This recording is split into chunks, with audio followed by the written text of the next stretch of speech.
One. And we are I believe we're recording with Mr. Derek Gibson, who's running for governor of New York, who I didn't know you grew up in Georgia. I did. I went to middle school, high school, and college in Georgia. I went to Valdosta State University, which isn't that far from Americus, and then I graduated from the University of Georgia in 2013. Man, you're a tough guy, Valdosta. You went to Yeah. high school there, you're a tough guy. No. I did my first 2 years of college there. Oh, okay. I thought it was a high school in Valdosta. No, there is. No, I didn't go there. I went to high school in Atlanta. I went to St. Pius X Catholic High School in Atlanta. Oh, yeah, I know. I know that is. And I did 2 years at Valdosta and then transferred out to the University of Georgia. And yeah, I was pre-med there, and I got into medical school in Miami, but decided not to go. And then a lot of other stuff happened, and now I'm here. But right. How about you introduce yourself for everybody listening? It's called life. Yeah, my name is Derek Gibson. I'm born New Yorker, but I was raised in Georgia. I'm from Jamaica, Queens, New York. And I'm a criminal justice major, automotive technology all my life. I graduated from South Georgia Technical College in Americus, Georgia. That's where I got my automotive skills from. And I own several automotive repair shops, work for Chrysler. And now I am running for the governorship of the great state of New York. Well, it seems like Cuomo's going, it seems like he's nosediving into the ground. Yeah, Cuomo is nosediving. In a way, I kind of feel sorry for the man. You know, I don't jump on anybody's downfall, sure. but you definitely have to admit what your wrongdoings or your mistakes or whatever, and try to correct those things. But seem like Cuomo don't want to own up to the nursing home debacle, several other things that is going on in the state of New York. Yeah, and it's we kind of have this weird contrast between these like hyper restrictive states like California and New York, and then we have Florida wide open, and then we have yesterday the governor of Texas saying that they're going to end the mask mandate and open up 100%. So there are these complete opposite polarities of how to deal with COVID, and it seems like the tide's turning for the end all the shutdowns and just let it run wild again, which is I agree with. Right, and we have to use common sense. Most of those states use common sense. They have common sense governors.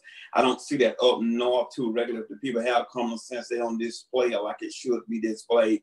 So I congratulate them on opening up the state. It makes sense. Of course, we were all confused when it first came out. We didn't know what to do. This is new to us, so we did the best we could at the particular time, because I called from the first day to shut down the transportation, the MTA.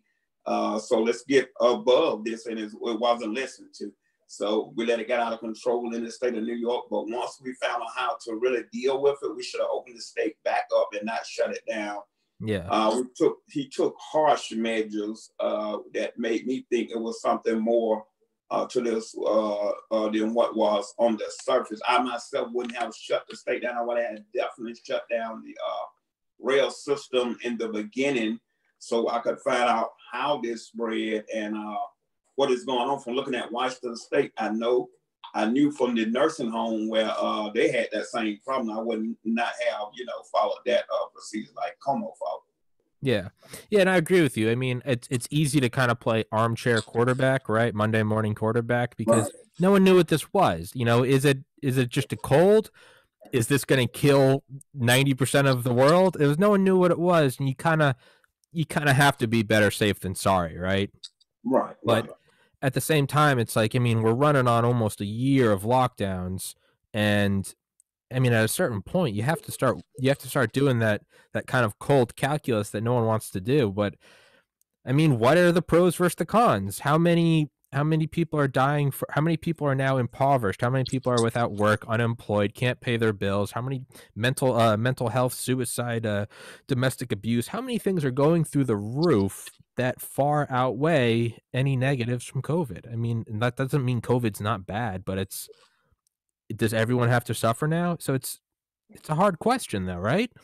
Right, you're 100% correct. And the thing that should have been done was, okay, after a few weeks, maybe like, okay, you look at it in detail and see what was going on. And we should have said, you know, we got to live life. We can't shut down. In life, you're going to have these issues constantly. You can't shut down economy, shut down your state just because we have a disease that is going around. Yeah, take the necessary precaution, but do not shut down like that.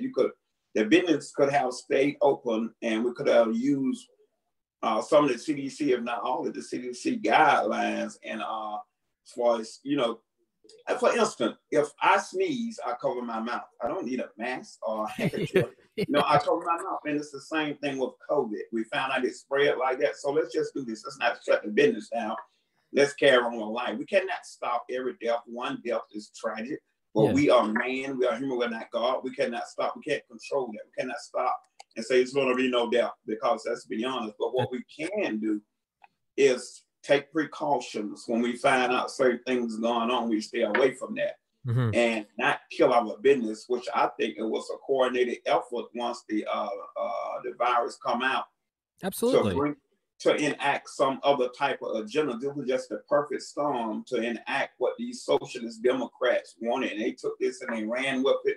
They used it against our president, which they played politics. And my governor, Como, when President Trump spoke about the hydroxychloroquine, the governors went against it and they started banning it. So therefore, they knew it worked just as well as I knew it worked, because it worked overseas for malaria and it worked well. Some of the countries that barely have COVID, 4 or 5 people done had in some of those countries that take the malaria. But my governor and several others chose to play politics. They seen an opening to get rid of our current president, and they used that to their full advantage. So this is what happened throughout America and most of the blue state. They used their full advantage. They locked down business.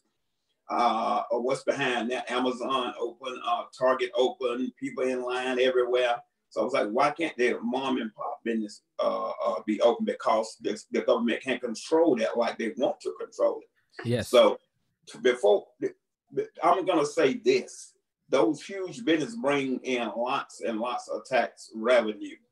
So it's in the best interest of the state governments to say, okay, you can stay open. We're going to force people out of business and get you more customers. Therefore, if I own those stores, I would say I don't have a problem paying 6% taxes because I'm getting all the money. All the money, yeah. That's not a problem. So we have to look deeper than what's on the surface and go from there. Just do critical thinking, and you'll find out. Call me a conspiracy theorist, all that. I don't care. Call me that. But I know what's behind it, and then you see it clearly being enacted from this coronavirus. Absolutely. No, it's critical thinking. It's not conspiracy. You have to look at who's benefiting from it. You know, let's go back to early 2000s. Let's go to 2003, right? And let's say, oh, you know, why would the government make up anything about WMDs in Iraq? Well, you have to look at who's in charge. It was Vice President Dick Cheney, who was the former CEO of Halliburton, which went on to make $40 billion in profit from war contracts rebuilding Iraq. So if you start to look at things, and we see again and again and again people making money off this stuff. So yeah, if you've got Amazon, if you got Amazon, Walmart, Target, and maybe a couple other huge ones, and they're making all the money, and then you have all these mom and pop stores. Well, yeah, why not take let's just use, for example, make up some numbers. Why not take 10% tax rate, double it to 20? What do they care? Because their total revenue has gone up 100-fold. What do they care? And then furthermore, it's the same reason why you see like the consolidation of media, right? 600 companies in the 60s down to 6 in the 90s. Well, you see it with big tech, right? Facebook, Instagram, Google, YouTube, Twitter. If you only have 5 corporations, that's good for the government, because now the government only needs to meet with 5 CEOs. Right. They can control 300 million or perhaps 7 billion people. It's the same thing.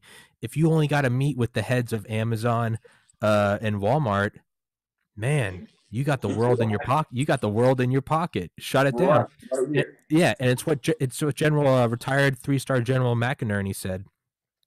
He goes, it starts to make sense. What do they want? They want socialism, which is the front door to communism. Why do you want that? It's control. So what are they doing? Take away everyone's ability to make money, and now, can we please have another stimulus check? You've just forced in communism. Right. That's exactly what it is. It's no other way to put it. But that, and I say that constantly. I say, okay, they want a chance to bring socialism which is just a nice name for communism in. So if you kill those small business, you got this. The small business is the backbone of our community. It employs so many of us. So if you can put all those people out of work, they got to depend on who? They got to depend on the government for their bread. Yep. And they know that they can control you. So if someone is giving you this and they feeding you, you're going to lean to them. You're going to lean to that side because they are feeding. You have no other way to feed yourself. So you got to look to the government. That is what's being done to us in America. And the average person don't seem like they see that, but that is what's when your $1,300, $2,000 check, the hell with it. Open the business up. Let me get a piece of the American dream, which they don't want me to have. I want a piece of the American dream. Keep your welfare. Keep your stimulus check. Keep all of that. Give me an opportunity to get a piece of the American dream, which I haven't been afforded in America in a long time. And lots, not only I say black men, but poor whites and other Hispanics, they haven't been afforded the opportunity to get a piece of the American dream. They just stand hovering around the top.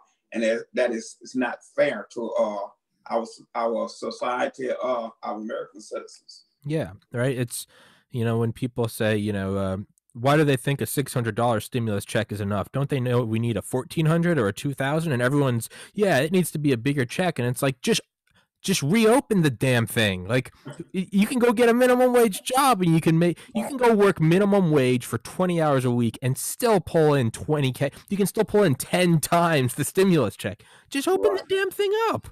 Right. But you have to realize, well, if it seems so common sense, these people aren't stupid. As much as we'd like to think that politicians are stupid, they're intelligent. They're very intelligent, malicious people. So if they want it, they want it for a reason. It's a power structure. That's the only other way you can introduce this. That's exactly what it is. And no one wants to bring that up. And if you bring it up, you're a conspiracy theorist. Right. You're going to be banned from Reddit. You're going to be banned from Instagram. Right. Mr. Gibson, you can't be on there. You're discussing conspiracy, hateful theories. Starting on this past Saturday, the 27th of February, I got a 1-week suspension from YouTube for discussing the election. And I'm not even going to go into what I discuss for fear of being banned again.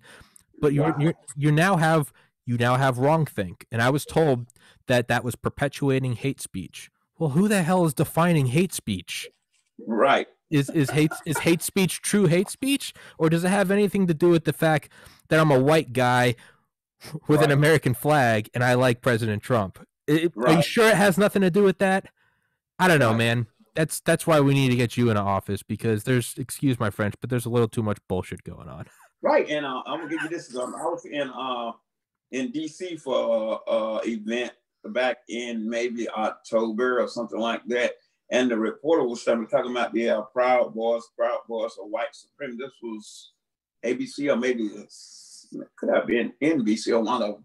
So I walked up to them live and I flipped my wallet over and showed them a Proud Boy card. I said, do I look like a white supremacist to you? Because our pushes that constantly, I said, several blacks, it's a mixture of people that love America. We don't destroy things. We protect other people. We protect the rights of other people. We do not go out like Antifa and burn, destroy, and just, jump on people. Proud Boy don't do anything like that, but they paint Proud Boys around the world as a right-wing, extremist, white supremacist group. And it's definitely not that. It's not that at all. It's just that we love America. Yes, I'm a black nationalist. They say a nationalist means that you love your country. So then, so be it. I'm a black nationalist. Yeah, so I have nothing against a white nationalist. That's a person that loves their country. But you take these liberals, they spin everything and make it look the other way. But I'm that person to tell them in their face that you are wrong. I want to see you call me a racist for being a Proud Boy, a white supremacist. I want to see you challenge me with that on stage. That's what I want. Yeah. They're not going to do that. Yeah. Hey, your video, you're back. Okay. Yeah. It's right. That's what they do, is they just label you. Why address the actual argument when you can just label it something and then negate it, right? Why counter my argument when you can just say, shut up, fascist, and then everyone screams, yes, queen. And it's wait, address my argument. And it doesn't matter. I mean, you can even look at the semantics, right? It's a page right out of 1984. If you riot for 100 straight days in Seattle or Portland, if you set up an autonomous zone, if you kill cops and burn down federal courthouses, what is it? It's a summer of love. Right. It's not domestic terror. If you gather in D.C. on January 6th, it's domestic terrorism, it's treason. Right. These men need to be hung until they're dead. And it's like, and then you have people believing it. If you know, you have to socially distance, right? If you go to a Trump rally, you're a super spreader. If you go riot in the streets for 3 months straight, you're fighting for justice. Like BLM did. Exactly. Like BLM did. Not a word. Yeah. I didn't know this, but apparently COVID knows what is a just a protest and what doesn't. So the virus goes, oh, these guys are just. We won't pass on. But when they see a bunch of guys with Trump hats, the virus goes, now let's spread. I mean, what? And they don't even bat an eye. You go protest, stunning and brave. You go to a Trump rally, you're killing my grandma. And it's while the nation is sick, we booted guard out and we on our own, so the ship is reeling.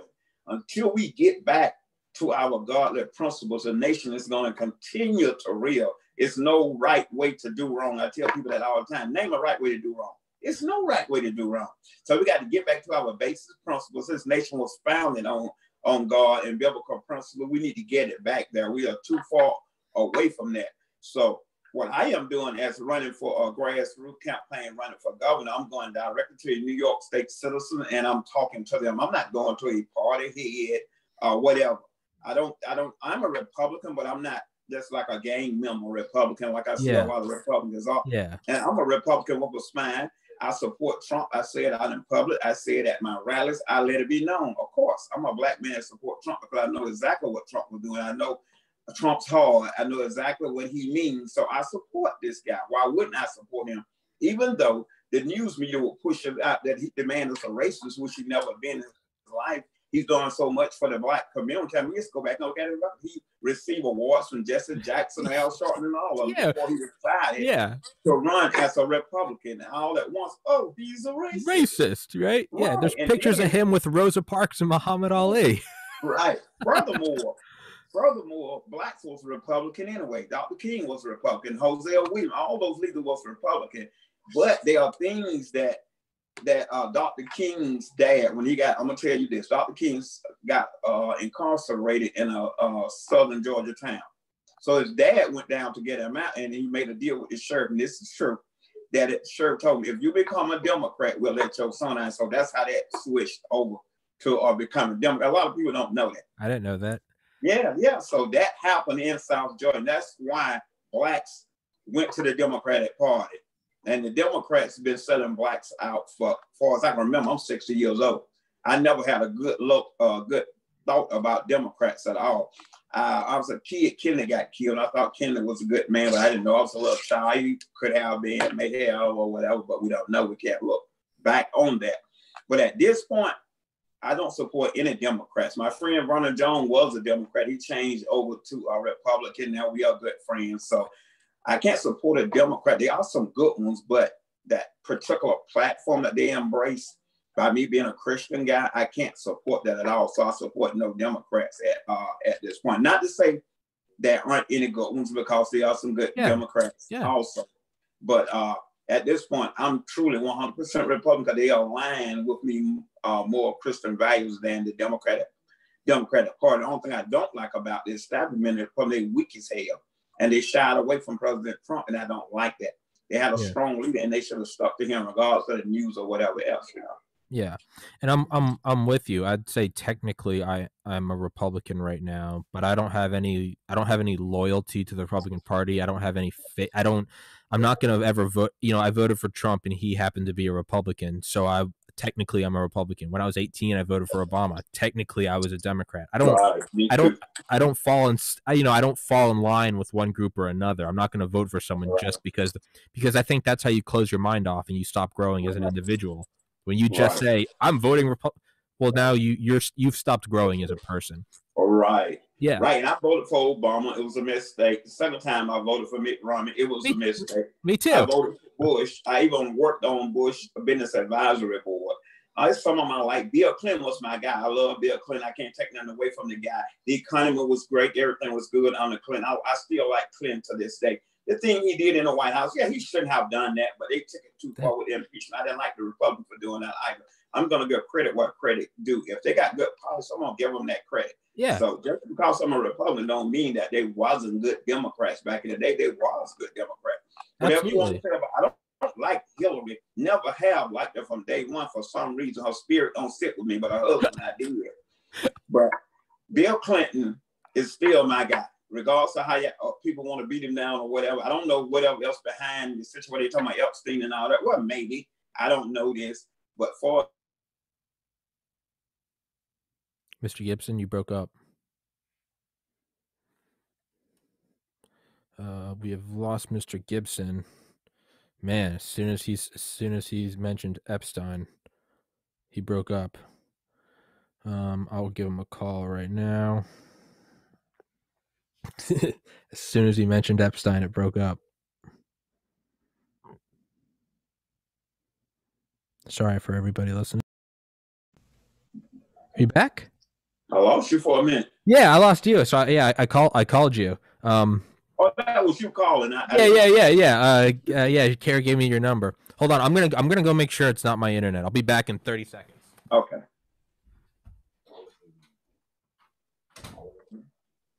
It was good. Yeah. Everybody missed you.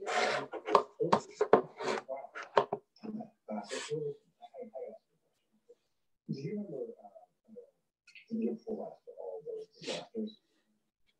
Disasters? Yeah. Yeah. The whole earthquake. You know the Anmcc alone? And you know the 8.5 outside Boston, the whole big was tsunami. Yes, I remember all of those from the last season.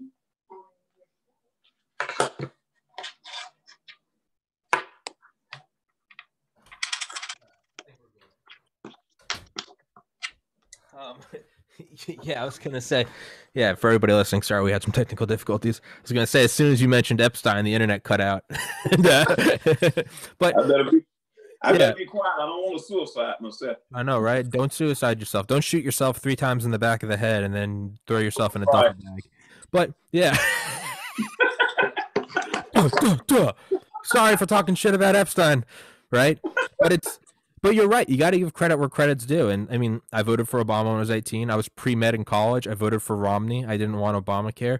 You know, everyone makes fun of me. I voted for Bernie in the primaries in 2016. I know, right? It's I lost a sibling to suicide in 2014, and at the time, so when I saw Bernie, I was very one-minded. I was like, I want healthcare for everyone. I voted for Trump in 2020. The point that I'm making is it's okay to change who you vote for. Forget what the party is. Vote for who you think is going to do the best. And we can always look back, and I can say Obama was a mistake, Romney was a mistake, Bernie was a mistake. That just means you're growing. That means you're growing as a person. You don't want to and like you said, give credit where credit is due. Bill Clinton balanced the national budget. You don't have to like him. It's not good to get a blowjob in the Oval Office and lie about it, right? But that's not. I'm not voting for someone to be maritally sound. I don't care. I want someone that's going to go in and do the best job. I don't care that Trump had 3 wives. I don't care that Trump said grab him by the pussy. I don't care. Just like I don't care if Biden did. If there's evidence come out, okay, well then do it. But those aren't things to argue upon. But the importance is what we're seeing is it has now become normal. Well, not even normal. It has now become preferred and fashionable to hate America. If you put America first, you're a bad person. You know, when people, for instance, China, I read up on China all the time.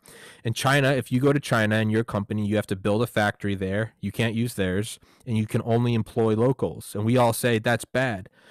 No, that's good. China does that. We should do the same, and so should Australia, and so should Argentina, and so should every other nation under the sun. It's okay to look out for yourself. You know, when a plane starts going down, the oxygen masks drop down. What do they say? Help yourself before helping others. Because if you can't help yourself, you won't be able to help others. There's nothing wrong with loving your country, but putting America first somehow is a bad thing. And that's what needs to stop. And Trump spearheaded that.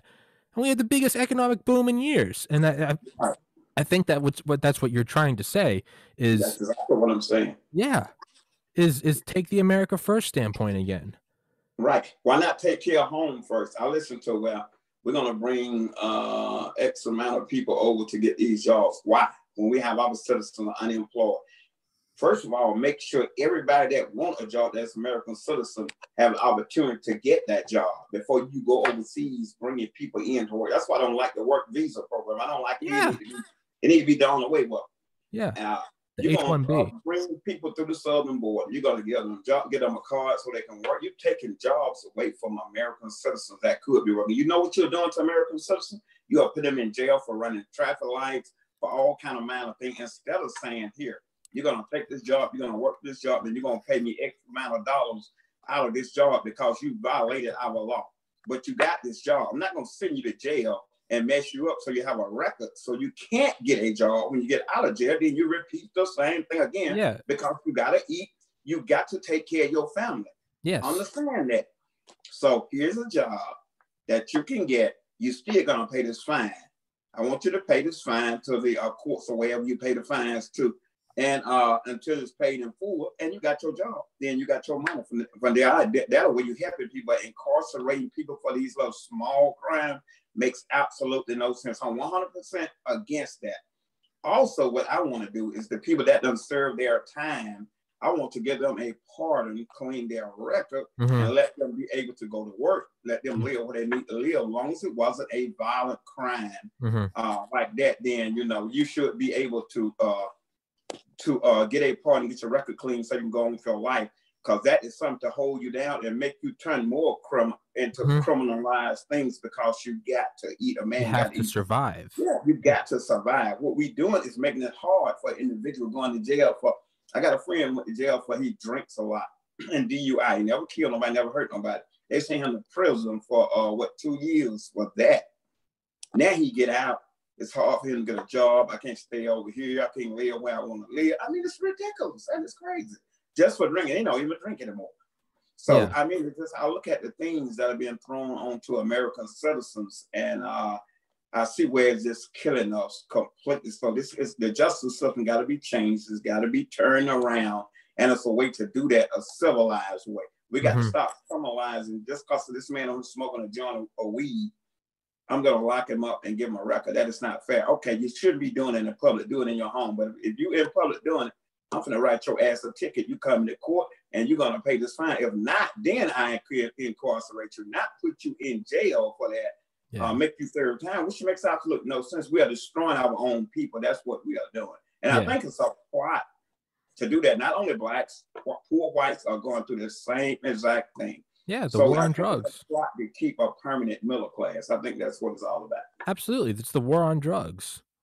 Right. That's what the war on drugs is. They realized that they couldn't jail people for being peaceful, or they couldn't jail people for being pro-black civil rights. So what did the Nixon administration say?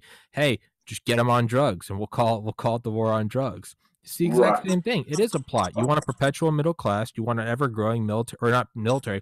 You want an ever-growing prison industrial complex. You have private prisons that get money based on how many people they have. They're not going to want to get rid of anyone. You have a DEA trying to justify their budget, and then you have an alcohol company going, "Yeah, we don't need weed being legal. We don't need that, right?" It's the simplest way to stop the war on drugs would just be legalize things. You take the money away from the cartels at the south of the border because they don't have a market to get that in there. Not only that, how many people are you throwing in jail for smoking a little pot but now you have that guy now he's in jail. That costs money. He is not in society contributing to the tax pool. You've now taken away a parent from a household. And you're perpetually passing on that trauma to the kid who's going to fall into the same thing. And if by any chance this guy ends up getting out and he has a felony, well, now you're going to have a guy let's say he's getting out of jail. Let's say he's 45 and he has 2 kids. Am I going to go work at McDonald's and make $7.25 an hour?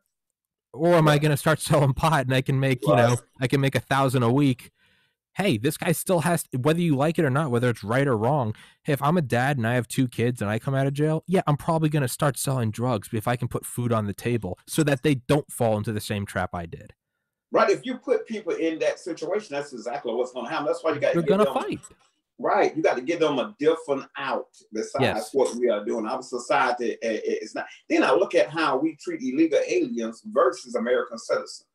We give them a roundabout. We give them cover. Or no, don't lock them up for this. Don't lock them up. They don't do this or that. I mean, it's insane. I'd be like, what the hell? Why are we neglecting our citizens and then looking out for other countries' citizens? It makes absolutely no sense to me. New York State is filled with illegal, over 500,000. There's probably damn near over 1 million illegals up there by now.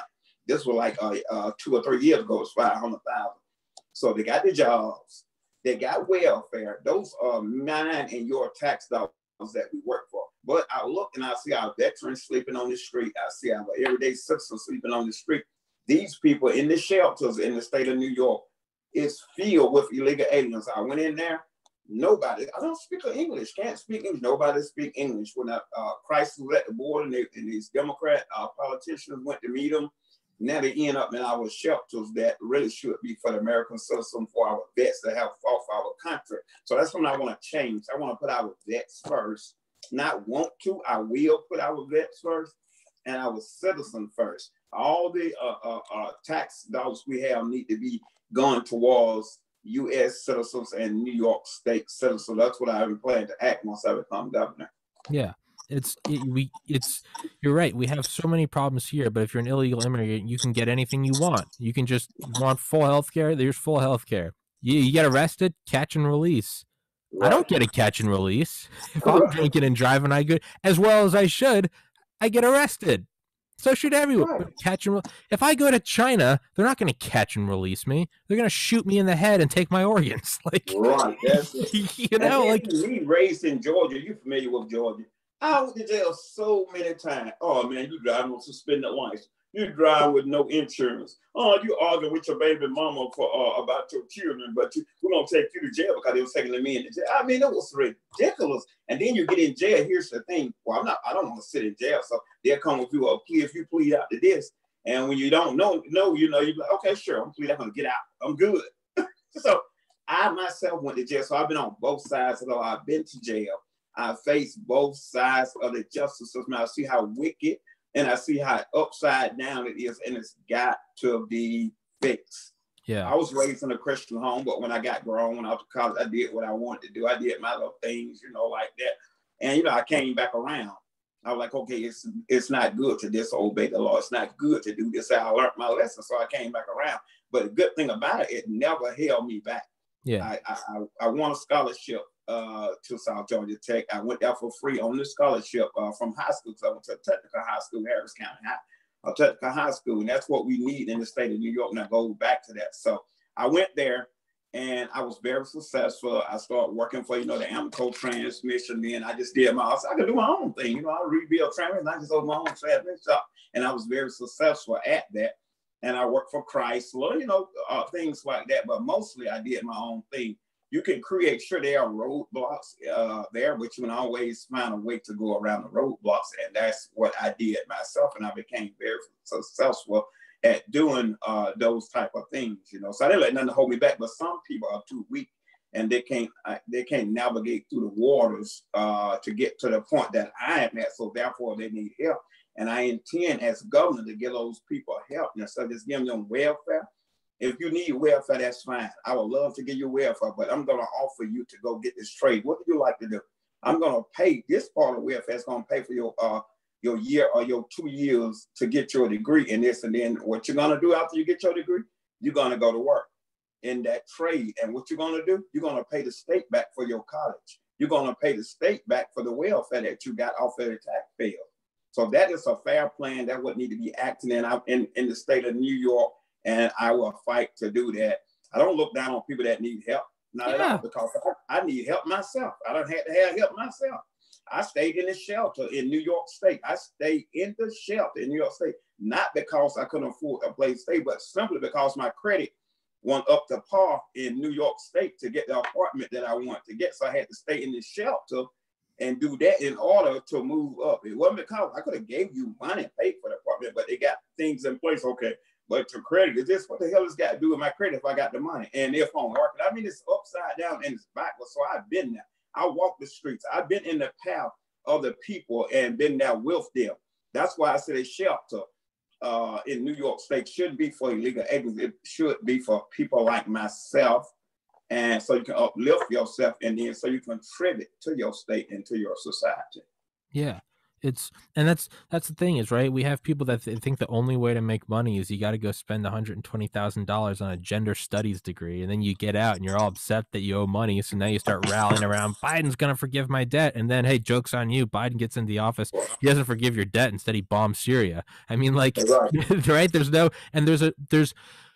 a general looking down upon technical schools, right? There's a general, you kind of look down your nose at it. You're not an Ivy League school. My friend Joe out of high school is the only friend I had that didn't go to college, but instead went to technical school. He is hands down the most well-to-do friend I have now. Right. Yeah. It's, you know, we all looked, oh, Joe, you're not getting a degree.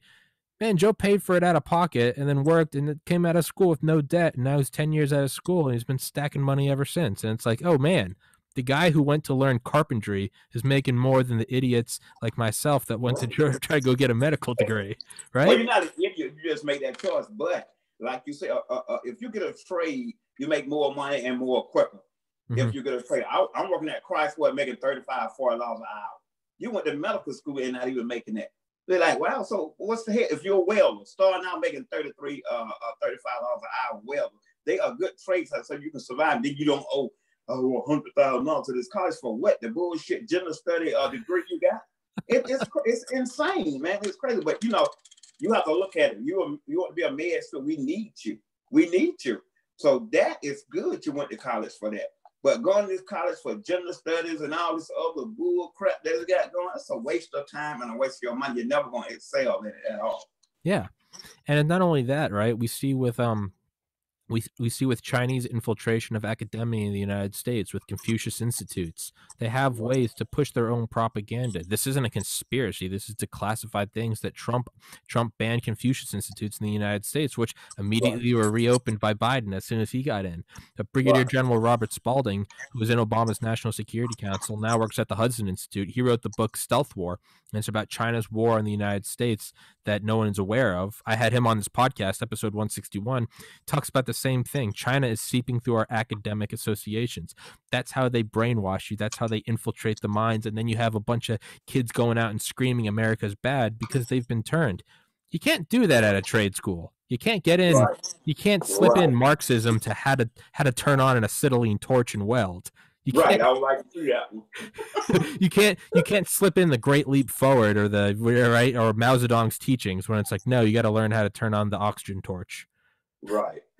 And China uses a lot of tactics. China studies us, and they might see Black Lives Matter doing this. So, okay, I'm gonna get with Black Lives Matter. We're gonna push this so we can get our agenda. And BLM not knowing that what the hell is going on. They think, oh, they love us, and like they don't love you. They hate you. They don't love you. You're a pawn. They see an opening to get their agenda across. And that's what people need to realize. You know, China is really bad. It is terrible. Yeah. I was looking at the way they do the Muslim community, putting them in camps. I mean, that's not... the Uyghur Muslims. Like that. That is not good. Yeah, Uyghur Muslims, 2 million. 2 million Uyghur Muslims in concentration camps. Right. It's crazy, man. It's crazy. And it makes absolutely no sense. And then it seems like America is scared to push back against China. I spoke to one of Como's aides a while back. It may have been a year ago when I first said I was going to seek the governorship. He said, you speak calling that China virus, and our economy in New York State is based on China 85%. I said, I don't give a damn. Excuse my French, but I said, I don't give a damn. If it came from China, it came from China. They're like Spanish flu and all the other things that we label. I said, I don't care. I said, we don't really need China. I said, we're so greedy. The top is so greedy that they want China because they're getting cheap goods because China is using real cheap labor to make these goods. Therefore, kicking our state citizens out of money and out of jobs. So I said, I don't care nothing about that. The virus came from China. That's where it came from, regardless. Let China pull away from us. We have enough goods in America to run our state per America. We don't need China to do that. But these people are so weak and so brainwashed into I better not say this, I better not say this because of China. I mean, that's got to change. It absolutely does. I mean, yeah, you know, when people say that calling it the Chinese flu is racist, where's the West Nile virus from? Right. It has nothing to do with racism. It's just what it is. It's just what it is. I was born in New Hampshire. If you call me a New Hampshire guy, that's just where I'm from. It's what it is. It doesn't matter. It's right. It's right. And not only that, right. And just kind of on a side note, right. We have the Biden administration funding the Wuhan Institute of Virology until 2025. That's a little weird. That's a little odd. Right. But we see these huge corporations. They want Chinese labor because China they don't have human rights. You're not allowed to do anything there. So I mean, you can outsource your work to China. They can do it for a step above slave labor, right? Apple with the Foxconn, what do they call it? Yeah, the assembly centers in China. They can do that for cheap goods, and then they bring it back here. And it's what Steve Bannon said, I believe, in 2016.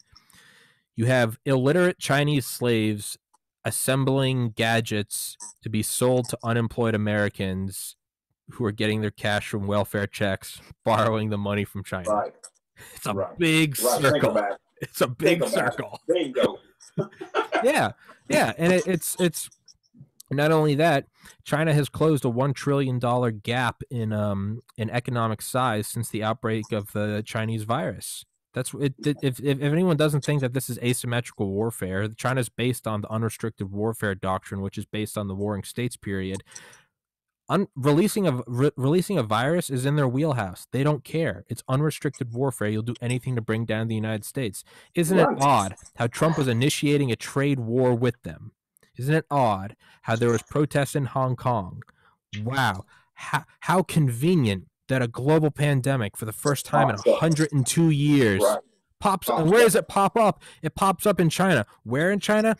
Down the road from the Wuhan virus, the Virology Institute. I mean, Christ in heaven. If a virus popped up 2 neighborhoods away from the CDC and took out China, you don't think you'd maybe be raising a couple eyebrows? Right.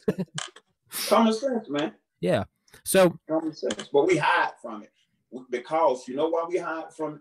Because we are so indebted to China because of the greed that some people in America have sold the United States out to China. We're indebted to them. We could never pay them back, never.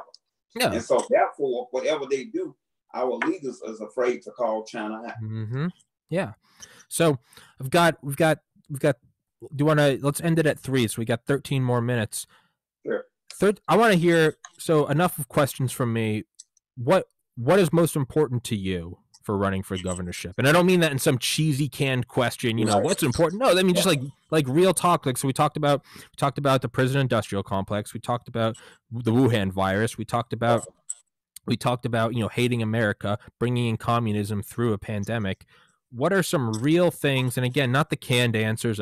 I want to make New York strong. Like anything that any politician can say. What's like the real?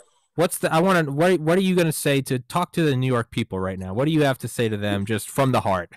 The number one thing that I had in mind to tackle was the taxes, because seeing how ridiculous the tax system was and how people were leaving, how our business was closing down and leaving the state of New York. So there goes the tax revenue. But that switched over to crime because of the bail reform that the governor signed that he really didn't want to sign. I know the background on that. He just scared it's going to be called a racist because this black guy passed it, sent it over. If he didn't sign, it's going to be called a racist. So he signed the damn thing anyway. So now my number one thing is because if you don't get crime under control, I don't care what kind of tax break or what kind of tax deal I give to a business across America to come to New York State. They are not coming because you know what the CEO going to ask me? What about the crime? What are you going to do about the crime? I can't bring my people there. I can't bring my company there, and the crime is like this. So that's the number one thing I got to tackle is getting the crime back under control. We got to establish law and order. I noticed some police departments cowing down to the defund police thing and, just going back and forth. But the number one thing is to bring law and order back. And when I say law and order, not like I said earlier about locking nobody up for license, this, all that petty. I'm not thinking about that. But all these violent crimes, we can't have that. A business is not coming back to New York. So I'm going to fight on that. I have a plan to establish law and order. I also have a plan to develop, I got an economic plan, development plan to develop upstate New York, because the city of New York infrastructure it's all the way in the garbage. But we have too many people to shut down this or shut down that to try to really fix it. we're going to have to do another city upstate, and we're going to have to get the same transportation up there, the MTA or whatever, private company, whatever we can get up there. And then we can fix the New York City itself. So to say that, the number one thing is to get crime under control, then get the businesses there. I want to give them a huge tax break, or what you call a tax holiday for some years, because I want them to come in and I want them to employ my people. Therefore, we are increasing the tax base. I don't want to raise taxes. I won't raise taxes. But the state of New York owns several properties, and they are abandoned, and they're worth millions, if not billions of dollars. I want to sell them off at maybe 50% of the market value or whatever. Get rid of it.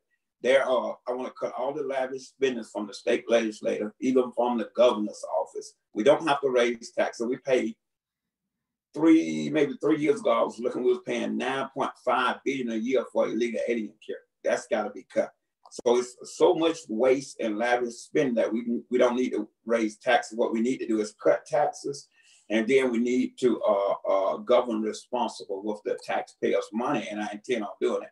Schools is next on my agenda. They don't enact the Black Lives Matter agenda. We are teaching all kind of ignorant stuff in school. We got transvestites in the library showing guys how to put on makeup. All that's just got to be cut to public schools. And I want to get rid of the Board of Education. I know this is going to be a big boom to you.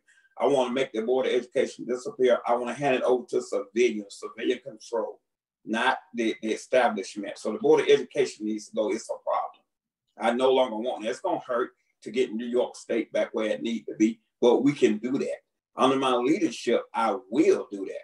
So it's a lot of things I want to do. Fracking, I want to bring. I don't care if the federal government bans fracking. They can only ban it on the federal government-owned land. They cannot ban it on New York State citizen private land.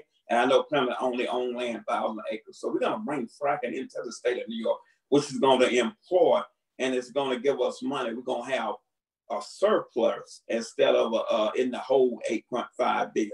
So those plans, I won't say too much about them. I'm going to list the economic development plan on my website coming up. I've been fighting Como before the nursing home scandal came out, when it first came out, but I don't have a large platform to get that out. I like Janice Dean, Lee Zeldin, and the rest of them. Mm-hmm. I've been out there. I've been in the streets. So I filed for my candidacy in 2019, and I expect to win it. I'm not a fly by night. I'm not going to jump on Como, the nursing home. I'm going to jump in and run for governor. I was bold enough to run for governor before all this stuff came out, to run against Como on other policies that he have done to the state of New York. I was bold enough to call this man out for all the things, for the taxes and everything that he was doing.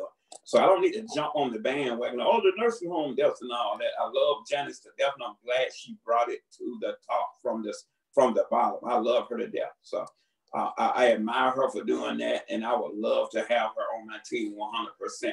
But I see these other candidates run. I'm going to jump in the race because Como is on the fence. What are you going to do for the state of New York? That's what I want to know. Are you going to bring constitutional care? Like I want to, even in this New York City, I want constitutional care because that's going to make the crime go down. I want it completely in the state of New York, constitutional care, and I will fight for that. So I'm fighting for legislators to get enacted because there's only so much a governor can do. But if we get the legislator, we can get all this ingrained stuff that they're not ingrained into our system out, and then we can have a clean house from there. So those are some of the few things that I want to do. The mandatory vaccine is completely out on me. You don't have to do that. So in the school system, looking at the technical high schools all over the state of New York, and that's pretty much it. But if people want to go to my website and find out more things about me and what I stand for, they can go to Gibson, 4, governor.com, and you can find out a lot on my website about me. And you could also donate there. I will put that link in the description and stick it in the top comment. This video will be up on Rumble and BitChute and Spotify today. It won't be up on YouTube until Sunday because that's when my ban runs up, because that's what you get for talking about the election, is you get banned. That's another thing. That's more of a federal program. Is there anything at all you can do about big tech and big tech censorship? Is there anything you? Of course I can, because Governor Ron DeSantis, I've been watching this guy. I love this guy. Yeah, it's a lot of things we can do to quell big tech and make sure this is not going to happen in my state. If it do happen in my state, you're going to be held accountable for. You will not have that, like that national C-230 thing. If Section you're doing 230 something in my state, you don't have that protection. Your ass will get sued. If you're trying to kill free speech, your ass is going to get, you is not the author of what is free speech. There are a lot of things people say that I don't agree with, but that don't mean I don't want to ban. I'm not going to for them because I don't agree with them. That's just how they think. But you know what I'm going to do? I'm going to try to debate you. Like I told a young man yesterday from illegal aid. I said, take care home free. What the Bible said this? I said, you're misrepresenting the Bible. And I said, the Bible tells you to charity starts at home, then it spreads. So I said, we send billions to other countries to take care of their citizens. In turn, they send all their poor to America to get the rest of our money. And you know what they do? They send money right back to those darn countries. And I said, when our country fall on its face completely, my citizens have nowhere to go.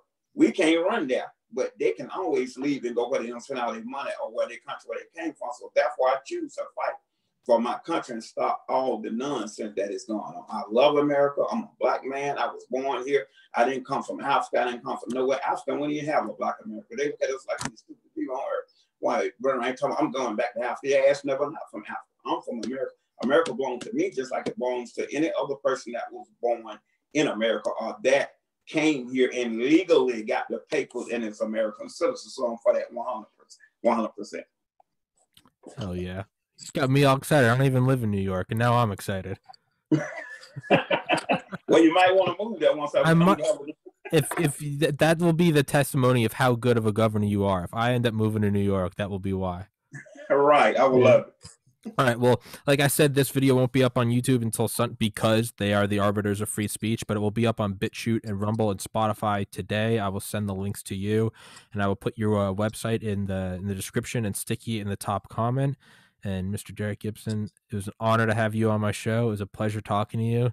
You're a real guy. It was fun talking to someone who's a real person. You're not just canned responses. And yeah, man. It was an honor to be on your show. I love that fellow Georgian.